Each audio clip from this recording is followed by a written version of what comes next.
अस्सलामु अलैकुम। किसी भी शख्स का तहफ़्फ़ुज़, उनका माल और उनका जान, उनका इज़्ज़त और उनका आबरू, इस सब का तहफ़्फ़ुज़ और इनका हिफाजत करना एक रियासत की ज़िम्मेदारी होती है। मगर बदकिस्मती से पाकिस्तान इस हवाले से हमेशा कमज़ोर रहा है। इस मुल्क की सबसे बड़ी मजहबी क़ुव्वत और इस मुल्क की एक मजबूत सियासी पार्टी जमीयत उलमा इस्लाम और उनका कायद हज़रत मौलाना फजलुर रहमान साहब।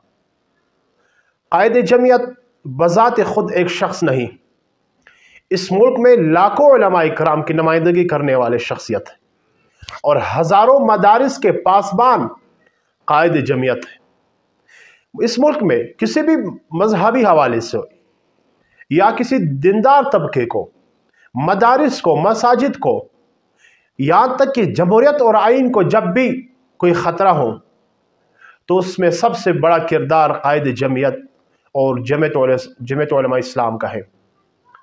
मगर बदकिस्मती ये है कि रियासत ऐसे नामवर लोगों का तहफ़्फ़ुज़ और इनका हिफाजत, इन तमाम चीज़ों से सरपुर्शी इख्तियार करती है।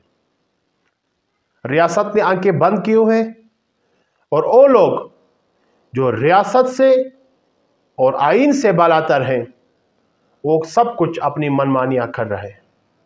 अभी गुज़िश्ता दिनों कायद जमीयत हज़रत मौलाना फजलुर रहमान साहब, उनके काफ़िले पर दोनों तरफ से अटैक हुआ, दोनों तरफ से फायरिंग हुई।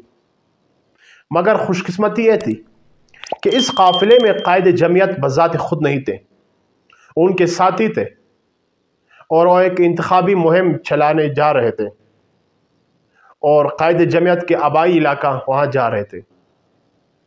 वो कौन लोग हैं कि एक तरफ हमारे रियासती इदारे और खुफिया इदारे और वो लोग जो है मुल्क चला रहे हैं, उनके होते हुए ऐसे नामवर शख्सियत पर, लाखों उलमा इकराम की नुमाइंदगी करने वाली शख्सियत पर और हज़ारों मदारिस की हिफाजत करने वाली शख्सियत और उनकी जमात पर इस तरह गोलियों को बौछार होती है, लेकिन उनका गिरफ्तार करना ये किसी की बस की बात नहीं। कायद जमीयत ये तो खुद एक मिसाल है। उससे पहले जमीयत उलमा इस्लाम के कारकुनों पर, उनके कायदीन पर पेदर पे हमले हुए।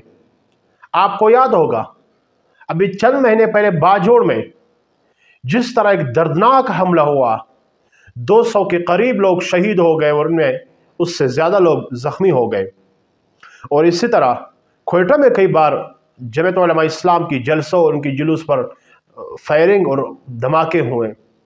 अभी हमें याद है जमीयत उलमा इस्लाम की मरकज़ी रहनुमा हाफिज़ हम्दुल्लाह पर एक ख़तरनाक अटैक हुआ। खुदा जिसको ज़िंदगी बख्शती है, फिर हम कौन होते हैं उनसे ज़िंदगी लेने वाले। अल्लाह ने उन्हें बचाया और वो आजकल अल्हम्दुलिल्लाह सेहतयाब है।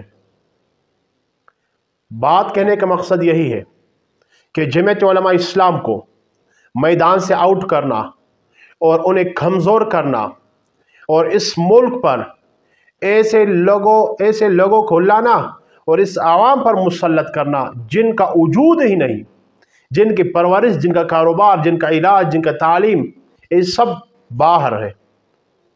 मगर वो जब भी आते हैं और जब भी उनका चुनाव होता है सिर्फ इलेक्शन के दिनों में। तो याद रखिएगा कायद जमीयत और इनके काफ़िले पर एक बुज़दिलाना हरकत, एक नीच हरकत है। जमीयत उलमा इस्लाम का हर कारकुन, बल्कि मैं यूँ कहूँगा कि हर मुसलमान इसकी मज़म्मत करता है। क्यों ना करे। वो एक तरफ एक जैद आलिमुद्दीन है और दूसरी तरफ वो एक सियासी पार्टी के रहनुमा है और इस वक्त लाखों की तादाद में उलमा इकराम की नुमाइंदगी करने वाली शख्सियत है। मदारिस, मसाजिद, दीनी मदारिस और इसी तरह पाकिस्तान के आइन, जमहूरियत, इस पूरे मुल्क की हिफाजत करने वाली यही शख्सियत और जमीयत उलमा इस्लाम है। हमें इसकी मज़म्मत करनी चाहिए और हर वो सियासी पार्टी अगर इस दोगलापन पॉलिसी पर हो, अगर वो मज़म्मत न करता हो तो कल हो सकता है उनकी बारी हो। उससे पहले कि यह अटैक आप पर हो, आपने इस चीज़ की मजम्मत करनी है। हम इसकी भी मजम्मत करते हैं कि इस मुल्क में जिस पार्टी के कारकुन पर हमला होता हो या उनको सियासी कैदी बनाया जाता हो, हम उसकी पुरजोर मजम्मत करते हैं। अल्लाह का शुक्र है कि कायद जमीयत बच गए और लाखों उलमा इकराम की दुआएं और लाखों तालिब इल्मों की दुआएं कायद जमीयत के साथ